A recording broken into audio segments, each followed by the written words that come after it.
what we endeavored to do was, we looked at our collection of, 65 curated strategies from around the world and saw that, roughly 11 of them are tactical to some degree, meaning they've got the ability to change their asset allocation or change their posture in reaction to whatever signals they're seeing in the marketplace. So what our investment team endeavored to do was to create a model portfolio that was a blend of a number of these different strategies that produced what we thought was kind of an optimal result. So what we did is what we always do when we look to create blended portfolios is we wanted to make sure the strategies fit together. We wanted to make sure they were lowly correlated to one another to get a diversification benefit.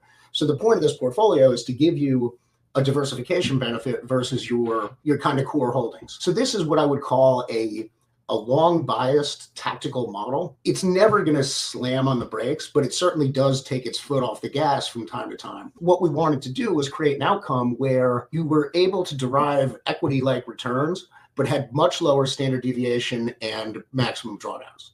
Because at the end of the day, clients hate nothing more than big drawdowns. So we wanted to create a portfolio that, in fact, kind of protected against that. The sleeves that we chose all have very, very different methodologies for determining what their allocations are going to be.